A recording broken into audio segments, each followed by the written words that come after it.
digital footprint. The idea that no matter what you do on the internet stays on the internet and can be found by someone else at a later date. And that, of course, includes any potential future employers. In fact, there are numerous studies in multiple countries that go through this, how people have genuinely lost opportunities due to what they said or did on social media. So what would you do if a dream job of yours got taken away from you due to something that you said on the internet almost 5 years ago? Well, that's exactly what happened to one of the most recognizable English-speaking VTubers on the planet, Ouro Kronii from Hololive. You see, other than being a VTuber, she also happens to be a talented voice actor.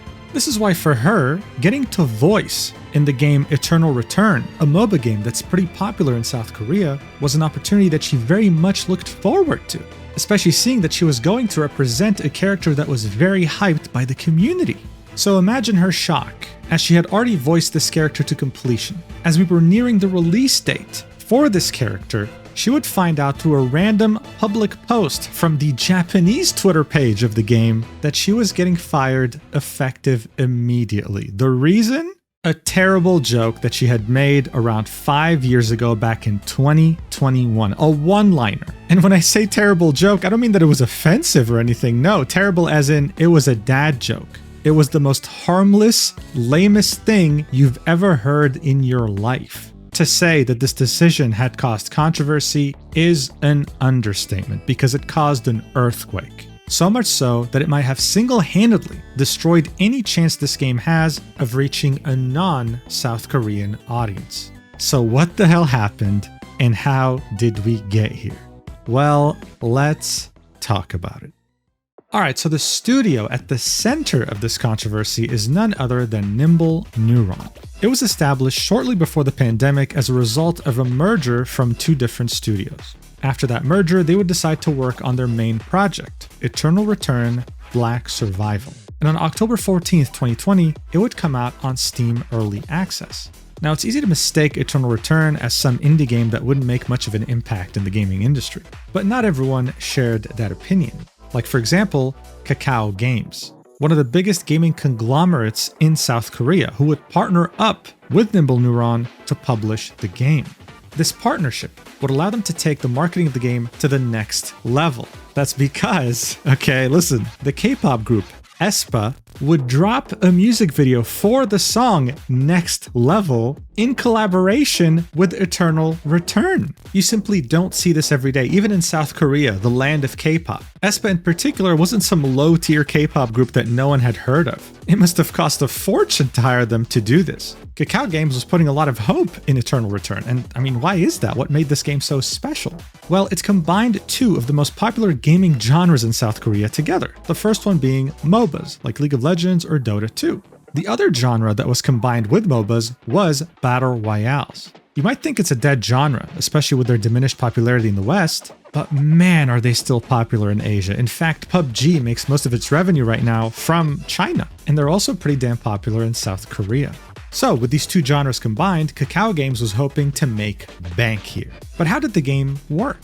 Well, it would start with you landing on the map with your team, and you would try to find the best gear in different loot boxes. You would level up in a multitude of different ways, like attacking NPCs, and eventually you would bring the fight to other players. The early access version of the game would come out with quite a bit of different characters. But overall, back in 2020, this was somewhat of a brand new concept, and it definitely had a very steep learning curve. It would prove to be popular, especially in South Korea, and 3 years later, it would release, going from being called Eternal Return: Black Survival to just Eternal Return. A year later, the partnership between Nimble Neuron and Kakao Games would dissolve, which meant that Nimble Neuron would become the sole publisher of the game. Now, there could be a variety of reasons for that, but one of them is probably the fact that this game has had a hard time growing. By June 2023, the game had almost died, with 5,000 concurrent players, down from 50,000 during its early access release, but it did get somewhat of a boost after finally releasing on Steam, like the full release. I think Kakao Games was expecting it to be way more successful, and today, it peaks at around 20,000 players every day. But here's the problem. When South Koreans go to sleep, the player count goes to nothing. Meaning that even in 2026, this game's demographic is only located in one region of the world. It simply wasn't successful enough in spreading to other regions, most notably the West. Now, as of today, this game has way more characters than it used to back in early access. They also happen to be the main monetization mechanic that this game possesses, whether it's you buying a character or buying them skins. This means that a lot of effort is put into every single one of these characters, whether it be their design, their kit, right, their abilities, and their voice, their personality. If they can nail all these factors together in a character, it means they'll make the most amount of money. So back in January of 2026, when we got a reveal of 2 different characters coming out soon, the community was very excited over their designs. But out of those 2, the character Baehyung really stood out. She looked different than many of the other already existing characters, and she seemed to have a vibrant and interesting personality. At the same time, for Nimble Neuron, this presented itself as a very important opportunity. This is because they would hire Vtuber as its English voice actress. This is someone with a large fan base who just so happens to be quite experienced in voice acting, having started doing it back in 2014 and possessing an impressive, diverse resume. The person behind Vtuber also just so happens to be the same person behind Ouro Kronii, one of the most recognizable English VTubers under the corporation Hololive. Now yes, she isn't just talented enough to bring out the personality of this character, but she also just so happens to have a very large and loyal audience. More importantly, a large and English-speaking loyal audience, one that is located in the West, the demographic that Nimble Neuron is specifically targeting for its growth. This meant that as soon as the character released, many of her audience would have downloaded the game just to check it out for her. It was genius, and yet, that entire plan was squandered when Eternal Return would randomly, only on its Japanese account on Twitter, announce to the world that Ouro Kronii was being fired, even though the character was close to release. The reasoning? A dad joke from 5 years ago. Eternal Return has multiple different Twitter accounts for multiple regions. They have one in English, they have one in South Korean, they have one in Japanese, etc., etc. On May 7th, 2026, they would tweet out a notice outlining the fact that Baehyung's voice actress was going to be replaced and giving us their logic.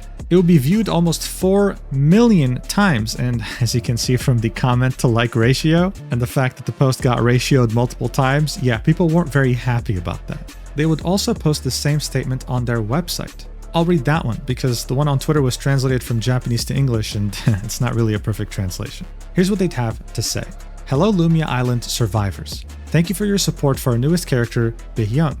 Unfortunately, we will be recasting her English voice actor, which means Baehyung will temporarily not have an English voice in-game. We will announce more details about the recasting and update schedule separately. So this character that people were excited about that was meant to get a new audience in the West is coming out with no English voice. This is how drastic this is. This usually only happens if the voice actor in question, I don't know, like causes a crime, is accused of like messaging minors or something. Like this is drastic. They're not even releasing this character with her voice and then replacing it later. No, they're releasing her mute. Anyway, they would continue. At the moment, our English voice casting is supported by external partners. The process operates as an audition, where the development team receives voice samples for a blind test from applicants to select the final voice. However, without an extensive database of overseas voice actors, our pre-casting screening process is admittedly weaker than our domestic one. In coordination with our local casting partners, we would like to provide additional context to ensure a clearer understanding of the casting process. While our casting process for the English-speaking market involves only legal names and includes background checks, the information available through our contractual relationships made the current situation difficult to predict. As reinforcing this verification process exceeds the scope of our local partners' responsibilities, we will be looking for effective ways to independently implement a secondary verification system in the future. While it is difficult to implement structural changes quickly within the current system, we are actively looking for effective ways to improve and reinforce our verification process. So this is them essentially saying, hey, our external partners fucked up. They could have done a better job.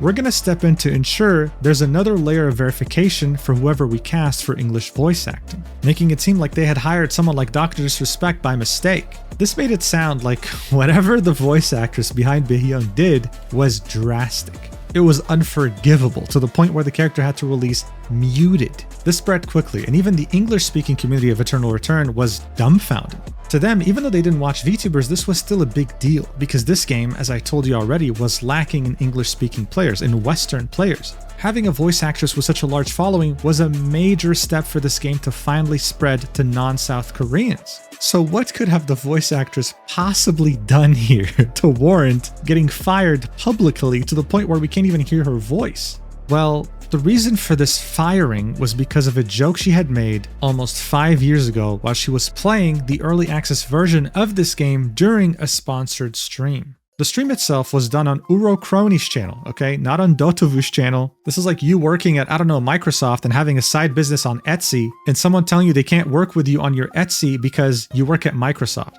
It doesn't make any sense. In any case, the stream was from November 8th, 2021, and as I said, this whole stream was sponsored by Eternal Return. Here is the joke that lost her this job and made Eternal Return fumble the opportunity of a lifetime. Watch. He's such a bore. I'm gonna go. A boring. Ha ha ha. That's it. That's that is it. This is the joke that made them make this statement, making it seem like she had murdered someone while drunk driving. She saw a boar and she called it boring. That's it. Like, come on, dude. This is you really have nothing else to do in your life. Anyway. Around the time of her firing, Dotovu would make this statement on Twitter, saying, "Coming from someone whose English is also not their first language, if English is not a language you're fluent in, I hope you are able to first analyze and understand what wordplay and a genuinely harmful comment is before taking action. This has always been a constant problem I've had with some individuals where they would process my words through a rough translator and twist my words. It was hurtful to see this, but I didn't think it could be harmful, but I see how mistranslations towards myself could make a negative impact. I hope those who would misconstrue words through a mistranslation could reflect on how their seemingly innocent action can impact others and be more careful with their actions. As for individuals who misconstrue with ill intent in mind, I sincerely hope you can grow as a person. I won't lie, a taken opportunity over this is quite hurtful, but there are more projects on the horizon to look forward to that I constantly audition for with my own efforts as a voice actor and not through anything else. Thank you to those who I was able to work with, and to the people who was excited for me, I'll continue to do better." Dotovu had gotten this role not because she just so happens to be Ouro Kronii at Hololive, right? Even Eternal Return in their dogshit statement admitted this. Their external partners get voice samples for a blind test. That is it. Then they move forward with them or reject them. Dotovu doesn't just go around saying, "Hey, I work at Hololive." No, she wants to actually earn it herself, right? And when it came to Baeyoung, she did. However, seeing that her double identity isn't really kept secret, some South Korean fans of the game would look into her sponsored streams from almost 5 years ago and see that she had made this joke. Now, of course, if you're an English speaker, you'd know that this is just a terrible dad joke pun. This is not offensive. This is not meant to be offensive in any way. But these fans just translated this and thought she was calling the game boring. And by calling the game boring, she had committed a cardinal sin. How dare she voice in my game if she thinks it's boring? They went ahead and complained to the developer, and the developer, instead of telling them, "F off, get a life," chose to actually side with them, fearing that they could lose their most important demographic. Around the same time the Dotovu tweet was made talking about this, Ouro Kronii's account would tweet something that wasn't as serious, saying, "Breaking news. A tire is tiring and a bore is boring. If you found this pun to be controversial, then hospital." Someone replied with, "Gasp, you can't just say that," to which she said, "Sorry for puns." So it seemed like at least on her Ouro Kronii account she was taking this jokingly, lightly, because at the end of the day it is a very ridiculous situation. On the initial post made by Eternal Return on their Japanese account, people were absolutely outraged. If you want to go through them individually, you can pause the video. I mean, look at all this. They are cooking them. Many talking about how they didn't even know this game existed until Dotovu talked about it. This was the fumble of a century. But not everyone thought this way, of course. There were two sides to this story. The first one, of course, being outraged over how stupid this is, but the other side being the South Koreans who wanted her out of the game.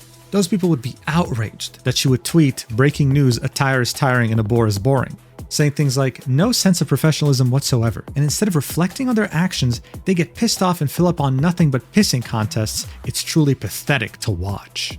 They would allege that what she was doing is trash talking, and even say things like, "If you just kept your mouth shut, you'd probably think, oh, even so, I was just cracking my usual dumb jokes out of habit and got unfairly cornered for a slip-up. But instead of an apology or even the slightest remorse, what the hell is this? Dragging this account into it and telling me to go to the hospital?" They really were making it seem like she had murdered someone, right? Even objectively speaking, this is outrage that doesn't really match what was actually done. This South Korean player here, though, was a bit more reasonable with their explanation, saying this: "I hope you can all understand the sentiments of Koreans. Although there were many people who were too angry, Koreans are very sensitive about paid activities, such as advertising. They don't prefer jokes that can be taken in a negative way, in this case, boring and boring." So this was the other side of this story, right? They felt like she didn't really take it seriously, like she was being unprofessional. But what didn't help is that many people who held this opinion expressed it in a very aggressive manner, making the average person feel like this was being blown out of proportion to ridiculous levels. Like, look at this guy saying, "Didn't prepare at all for the ad broadcast. Went so far as to put even the colleagues she was working with in a tough spot with an over-the-top wordplay stunt. 5 years later, applied to that game with a voice actor account. Got dropped due to controversy over the above actions. Then she wrote a post picking a fight with the existing game fans. Don't compress this into something boring." So this to them was inexcusable. What she had done was insanely bad. It's one of the worst things you can do as a content creator. And almost every account talking about this would be rooting for the same thing. What they really wanted from her for this to be okay was an apology. They wanted her to boot up the stream and say, "Guys, I am so sorry for what I did and how I behaved during the stream 5 years ago." But other than this really harmless joke, what else could she have possibly done that made them think that she was unprofessional? Well, the user Fishy Fishy Dodo actually wrote a Google Doc summarizing this entire drama. In this, he would offer us some bonus info about how other streamers had actually played this game back during early access in 2020, and how they all struggled getting to know its mechanics, because this is a very high barrier to entry game. So this unprofessionalism that some of these South Koreans were complaining about was the fact that Ouro Kronii didn't do enough research, didn't get acclimated enough with the game before her sponsored stream, even though she won a game. And in this document, we'd actually see an example of XQC playing it back in October 2020, and he also struggled to understand the mechanics of this game. He had no idea what the hell was going on, and his chat was constantly making fun of the game and how bad it was, even though this as well was a sponsored stream, making the argument that maybe, just maybe, these angry fans were expecting a bit too much from content creators during a sponsored segment. So by now, the fact that she got fired over the most harmless punt and the fact that she wasn't passionate about the game enough made this entire situation seem like the biggest nothing burger of all time. It made the developer seem like they had no spine and that they were easily bullied by the worst aspects of their community, and more importantly in all this, it hurt the game very badly. This is what we call consequences. Look, it's no secret at this point. South Koreans are going extinct. Now, there are many reasons for that, like for example, the cost of living crisis happening all over the world. More importantly though, men and women hate each other for a multitude of different reasons, but it's gotten very ugly. So this had quickly gone from, "Are you stupid? You fired her over a joke?" into a nasty battle, alleging that the reason why Ouro Kronii got fired was because a bunch of Korean incels convinced the developer to fire her. The fact that the only reason she was targeted was because she was both a woman and a VTuber. In this video, we're not going to go too deep into that radioactive wasteland of death and despair. You should know though that it did devolve into a battle like that, which of course made this developer look even worse. Are you really catering to incels? Well, that's what it seemed like to many. At the same time, even though Ouro Kronii had initially wanted to take this lightly, jokingly, it seemed like seeing so many people try to twist her words and attitude got to her. And so on May 7th, she tweeted, "I really wanted to play Silk Song and talk with everyone, but I think I'm just going to have to take the day off. I'll be back soon, so be good everyone. Thank you for all that you do." This of course made her audience even more outraged at this company and how they were trying to ruin her name for no reason. Soon you'd see many content creators for the game Eternal Return come out and speak about this, saying things like, "As an Eternal Return content creator, it's really sad to see the state of ER right now, but I want to say I'm super proud of how the English community has banded together to support Kronii. Every Discord server I'm in is rioting about the unfairness of it. People are banding together with boar icons, boar names, and demanding Nimble Neuron response. Regardless of the outcome, I'm super proud of everyone. We might flame each other sometimes and get frustrated, but we're still a community and it shows in times like this." So this had essentially become a movement, right? Now everyone in protest is putting on the boar icon. And Nimble Neuron, I think, by now understands that appeasing the small amount of loud, toxic players pisses off the majority. Here we have an official English caster for the game Eternal Return during tournaments tweeting, "The Korean Eternal Return community thinks they're doing us a favor, but in reality just lost one of the biggest opportunities for the West to grow over a pun that wasn't even directed towards the game. Most of the people upset probably don't even use English voice acting. Huge disappointment." And yeah, that's a very good point. It seems, right? It seems, I'm not going to say it's 100% true, but it seems like most of the people pissed off at Kronii are South Korean. They don't even play the game in English, so what's the problem? But hey, listen, it's still important to note, not all South Koreans are like this, obviously. Here's someone from South Korea saying, this is exactly fucking why I hate my own country's web community. Fucking toxic about things they are not even able certainly understand about it. Those fuckers and losers just couldn't resist from cyberbullying. Great job. What a great fucking job. Hope you guys are proud. So as always, it's not black and white. There's always nuance. Not every South Korean was okay with this. Another Eternal Return content creator would speak out and would write a lengthy post. In summary, he'd say that he was really excited to see the English side of the game finally get some support after being neglected for so long. But now this opportunity has passed, and it's time to move on and not do the same mistake again. But can we really move on from this without an apology from Eternal Return for their dumbass mistake? Probably not. The game got review bombed on Steam, showing that they were truly not appeasing the majority of people with their decision. They were just appeasing a minority. The game today, when it comes to recent reviews, sits at mostly negative, with only 27% of the last 1,700 reviews being positive.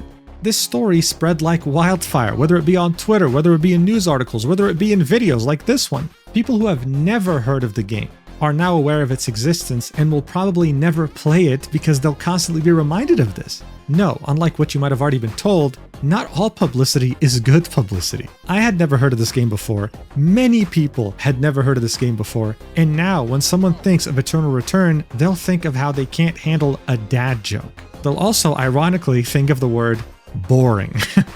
This is now officially the fate of this game, forever associated with the word boring over one of the dumbest decisions I have seen in recent history.